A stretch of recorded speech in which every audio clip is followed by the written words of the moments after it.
Hi everyone, Dave here. Hope you're good. Are you in agreement with me that I really don't suit the colour red? I think it clashes with my hair a bit too much maybe. But yes, I am wearing a Christmas jumper. There you go. Christmas tree with eyes. So yeah, Christmas jumper. Now, for reasons that'll be obvious to any of my subscribers who've been following me for a while, I'm not really at all in a Christmas festive mood. That's because it's the first Christmas since, my dad passed away only a couple of months ago in very tragic circumstances, and I've spoken a lot about the circumstances of his death, and that's not what today's video is about. It's to acknowledge that, yeah, it's the first Christmas where, he's not in our lives.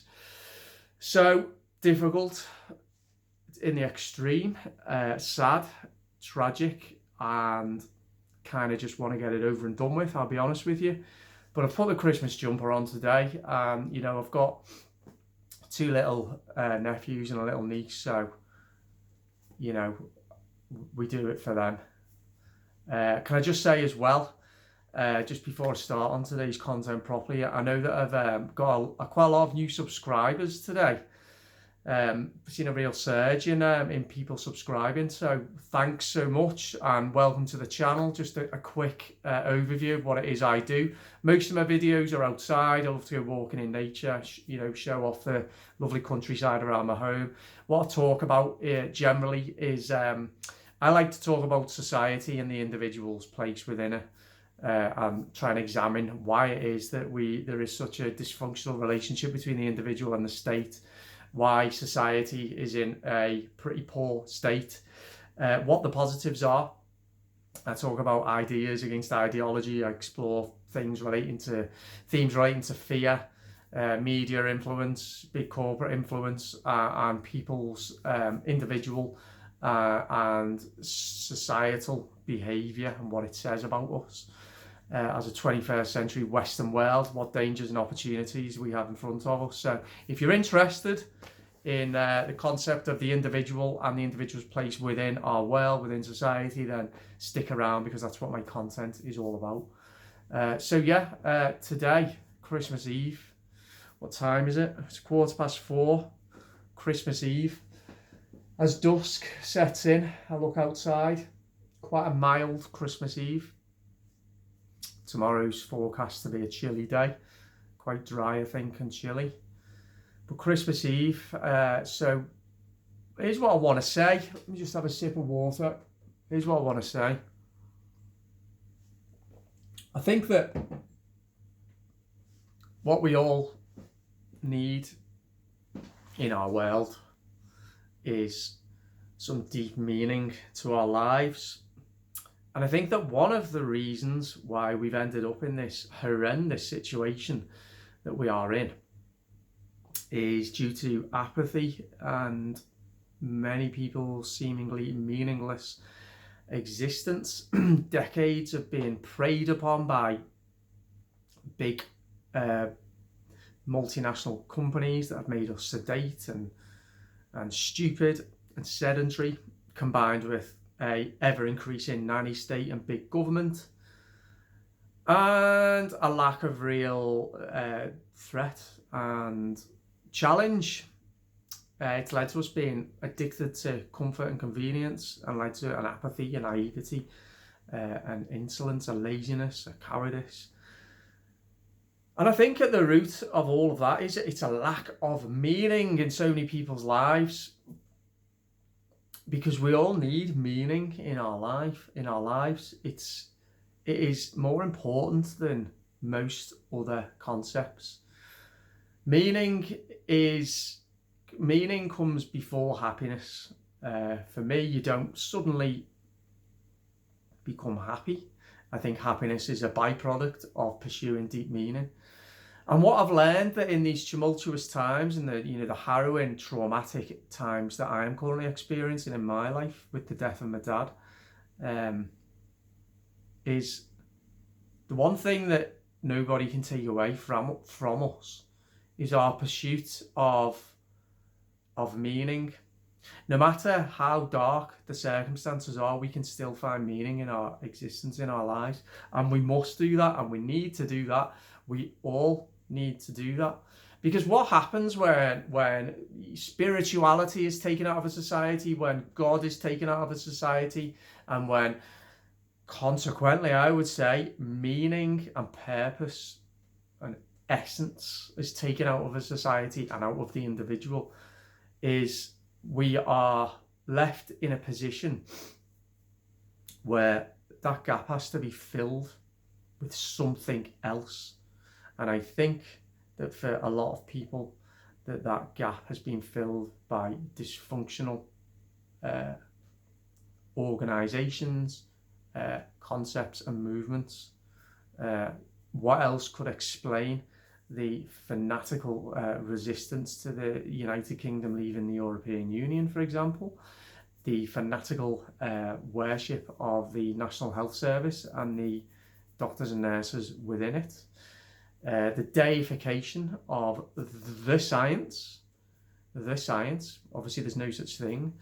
The worshipping of masks, of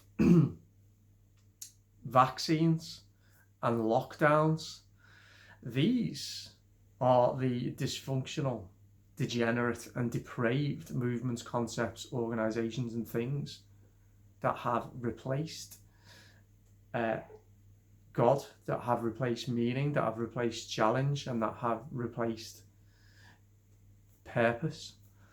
So what we all need to do as individuals within our society right now is to find a deep meaning and a deep purpose. And it really doesn't matter what it is, as long as it's something that allows us to, be introspective, explore our own souls, and to try to imbue what we do in the world with a sense of benevolence and positivity. And here's an important thing as well, because I say that whilst at the same time I've lost friendships. I've spoken out of turn at times through being passionate and through being so determined to pursue truth. So it's fine to remember that in pursuing meaning and purpose, we will piss people off. We will speak too much truth for some people to absorb. People may simply disagree with what we say, and that doesn't matter, because as long as we stand for what we truly believe in, express ourselves authentically, say what we mean, don't kowtow to tyranny, don't take one step towards anything that we know to be immoral and wrong and dangerous and something that will put us all and our children in danger. Be authentic, express ourselves and stand up for something, live through positive values. Now in doing that, as I say, we'll lose people along the way, because one thing I've learned in life is that the more authentically you express yourself, the more you will divide people. But that doesn't matter, because what the world needs more than anything else, as I say, is authenticity and meaning and deep purpose. That is what we need. So no matter what it is, so long as we've got a positive intention behind it, and I know lots of us are united behind concepts of truth and freedom, those two entities are of such magnificent and fantastic and critical importance that a lot of people are united in that. So how do we pursue truth? How do we live free? By expressing ourselves for what we really feel, by standing up regardless of the consequences, and by not, under any circumstances, allowing ourselves to be bought off, to be bribed, to be blackmailed by a state that quite clearly doesn't have our best interests at heart. So if we're involved in arguments, if we're involved in heated debates, if we're losing people around us, that's the price. Because truth exacts a heavy price, but it returns something precious. It returns and it pays us back with other new people in our life. And I know that we've all we've lost people and we've gained people through pursuing our own truth. And if enough people in our world decide to pursue their own truth, no matter how difficult it is, no matter how dark their circumstances are, my circumstances right now are nightmarish, are dark, are traumatic, are harrowing. I'm sad all the time. I'm in mourning, bereavement, loss. But I have got a responsibility. I know I've got a historic responsibility. I've got a historic responsibility to ensure that the world as we know it and all those freedoms and liberties that we've enjoyed, that they're preserved and built on for the children who've already sacrificed enough in the last 2 years. So that's my motivating factor. Things aren't great for me at the moment, but what's more important than defending the right for children to live in a society that is free, where they have free will, free choice, freedom of expression, freedom of speech, and where they're not subjected to relentless indoctrination from dark forces who really do need to be supplanted sooner rather than later. So that's my meaning and that's my purpose, and that's why I wanted to say on this Christmas Eve, for me, that's mine, and to ask you what yours is.